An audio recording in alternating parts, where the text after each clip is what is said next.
మాతృశ్రీ జీవిత మహోదధిలో తరంగాలు. అధ్యాయం 37. రూపగుణాలు. రాఘవరావు మామయ్య పెళ్లి పనులు బాపట్లలో ప్రారంభమయ్యాయి. మరిడమ్మ తాతమ్మ గుంటూరులో సుబ్బమ్మగారికి పురుడు పోసి మన్నవ వచ్చింది. పెళ్లికి డబ్బు కావాలి కదా. సీతాపతి తాతగారి దగ్గర సమయానికి పైకం లేక అప్పు కోసం రోజు దొప్పలపూడి జూపూడి వెళ్ళి వస్తూ ఉన్నారు. ప్రతివారు ఏదో కారణంతో వాయిదా వేస్తున్నారు. చివరకు తాతగారికి విసుగేసి పొలం అమ్మటానికి నిర్ణయించుకున్నారు. కానీ కొనేవారేరి? వడ్ల ధర పూర్తిగా తగ్గిపోవటం వలన ఎక్కడ చూచినా ధాన్యమే కానీ డబ్బు కరువైంది. పెళ్లి లగ్నం సమీపించింది. పైకం మాత్రం అందలేదు. ఇంటిలో ఉన్న బంగారం అమ్ముదామని తాతగారికి ఆలోచన కలిగింది. కానీ తల్లి బంగారం పిల్లకు ఉంచాలనేది చంద్రమౌళి వారి శాసనం. అయినా ఆ విషయంలో గత్యంతరం కనిపించక తాతగారు రాఘవరావు మామయ్యను సంప్రదించారు.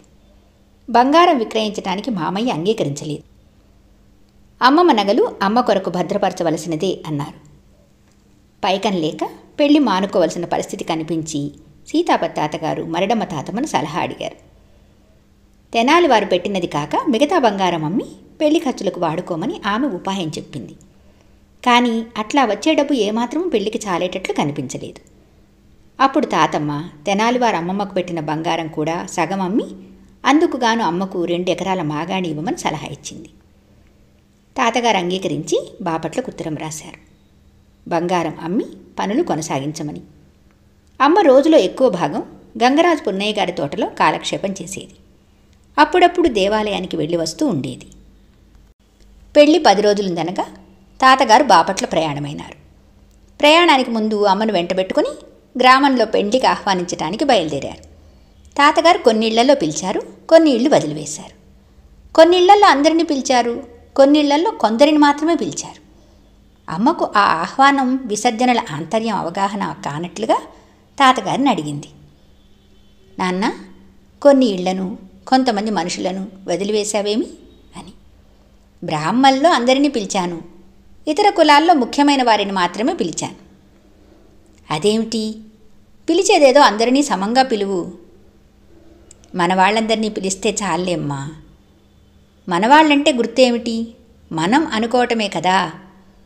తాతగారికి సమాధానం ఏమి చెప్పలేక, సరే అందరికీ శుభలేఖలు పంపుదాములే, ఇల్లు ఇల్లు తిరిగినంత వరకు చాలే అని తర్వాత అందరికీ శుభలేఖలు పంపించి బాపట్ల బయలుదేరారు.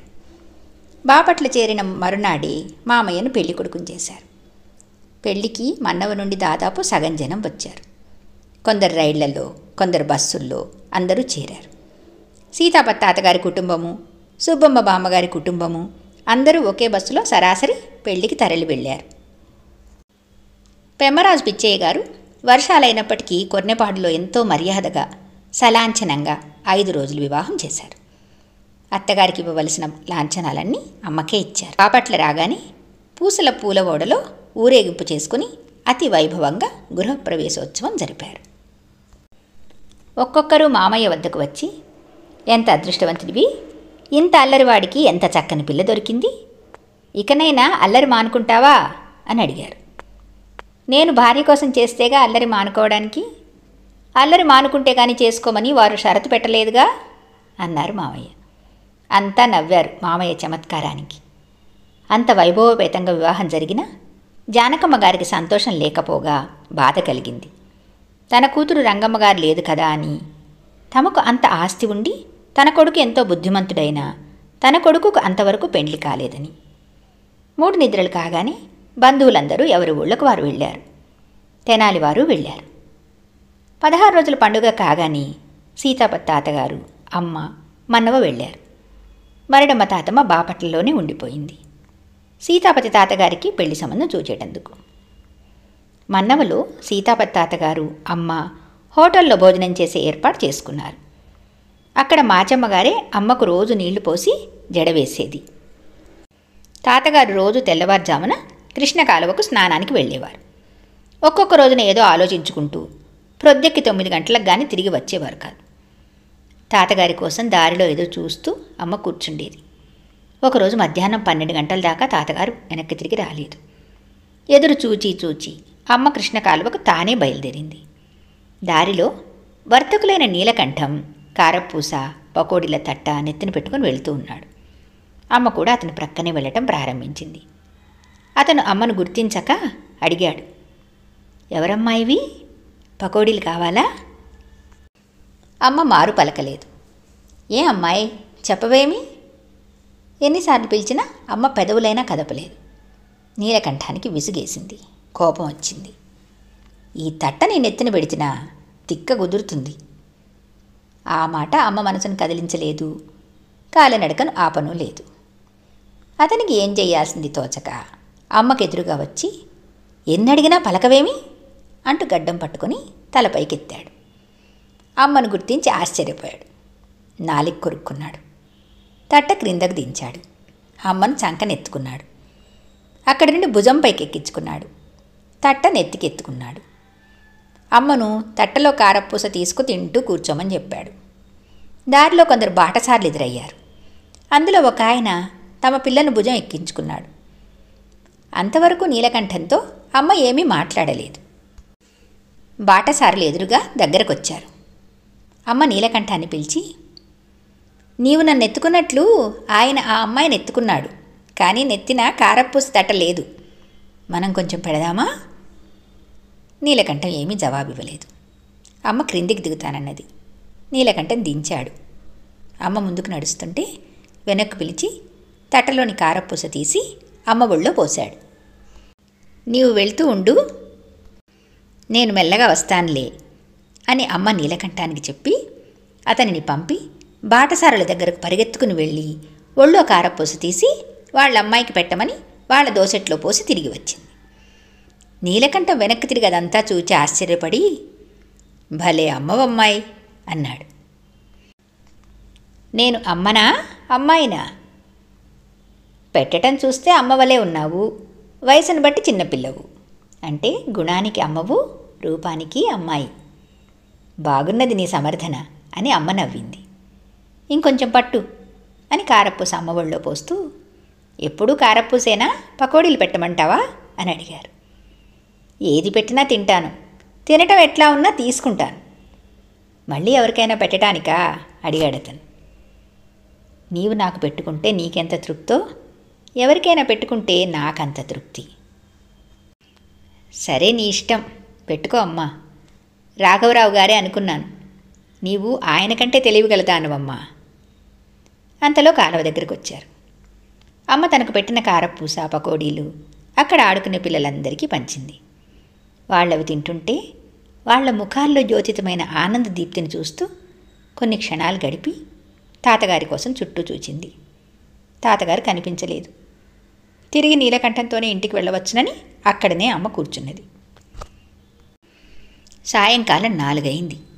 అమ్మ కాలువలో స్నానం చేస్తున్నది. తాతగారు జూపూడు నుండి తిరిగి వస్తూ తల వంచుకొని నడుస్తూ లాకులు దాటుతూ ఉండగా నీలకంఠం చూచి, కరణంగారు అని కేకలు వేశాడు. తాతగారి దగ్గరకు వచ్చారు. కాలువలో స్నానం చేసే అమ్మను చూపించాడు అతను. అమ్మ ఒక్కతే అంతలోతు కాలువలో దిగి స్నానం చేయడం చూచిన తాతగారికి భయము కలిగింది, కోపము వచ్చింది. ఆ కోపంతో నీలకంఠంపై అరిచారు. నీవు చూస్తూ కాలువలో ఎందుకు దిగనిచ్చావు? చూచిన వాడివి పైకి తీసుకురావద్దా అంటూ.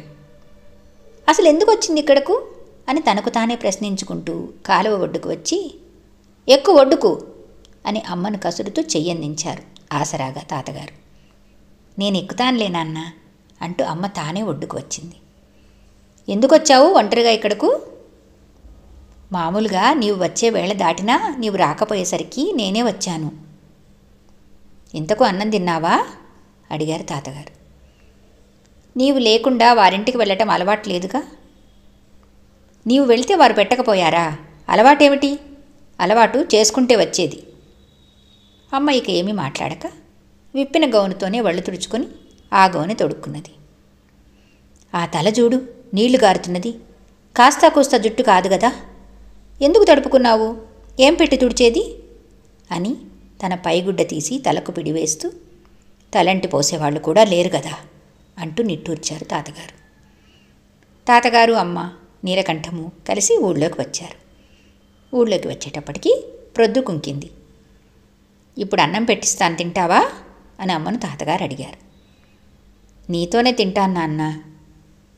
తాతగారు రోజు మధ్యాహ్నం 2 గంటల నుండి మన్నవ హనుమంతయ్య గారి దగ్గరకు వెళ్ళి ఉపనిషత్తులు వినేవారు. హనుమంతయ్య గారికి జ్యోతిశాస్త్రం కూడా తెలుసు. పులిపాక చెల్లమ్మ గారు, పులిపాక వెంకట్రామయ్య గారు, పోస్ట్ మాస్టర్ గారు నిత్యము వచ్చేవారు. ఆనాడు సూర్యాస్తమయం అయినందువలన హనుమంతయ్య గారిని అలవాటు ప్రకారం చూచి రావాలనుకుని, నీవు వెళ్ళి అన్నం తిన్నా సరే, ఇక్కడనే కూర్చున్నా సరే అన్నారు అమ్మతో. నేను ఇక్కడనే కూర్చుంటాలే అన్నది అమ్మ. తాతగారు వెళ్ళి హనుమంతయ్య గారిని చూచి అరగంటలో తిరిగి వచ్చారు. ఇద్దరూ కలిసి మాచమ్మ గారింటికి భోజనానికి వెళ్ళారు. ఏం నాయనా, ప్రొద్దున ఎవరింట్లోనైనా భోజనం చేశారా అని మాచమ్మగారు అడిగింది. జరిగిన విషయం తాతగారు వివరించారు. పిల్లైనా రాకూడదా? నా పిల్లవలే చూచుకుంటున్నాను కదా. అమ్మ ఏమీ మాట్లాడలేదు. తల వంచుకుని బిస్తట్లోకి చూస్తున్న అమ్మ తల పైకి ఎత్తి మాచమ్మగారు అడిగింది, నేను నిన్ను బాగా చూడటం లేదా? బాగా చూడని వారంటూ ఉంటేగా నీవు నన్ను బాగా చూడడానికి. తాతగారు ఆ సమాధానం విని తనలో తానే నవ్వుకుంటూ తల ఊపారు. మరిడమ్మగారు వచ్చిందాకా నీవు ఉన్నా లేకపోయినా అమ్మాయిని వచ్చి స్నానం చేసి జడ వేయించుకొని అన్నం తిని వెళ్ళమని చెప్పు. లేని దానిని గనక డబ్బు తీసుకుంటున్నాను, అది ఏడుస్తూనే అన్నది మాచమ్మగారు తాతగారితో. రూపాయలకు బజారులో దొరకనిది ఆదరణ, అదే ఈనాడు రుచిస్తున్నది అని తాతగారు అంటూ ఉండగానే మాచమ్మగారు పెరుగు తీసుకువచ్చి ఇద్దరికీ వడ్డించింది, తృప్తిగా ముసిముసిగా నవ్వుకుంటూ. అధ్యాయం 37 రూపగుణాలు సమాప్తం. జయహో మాతా.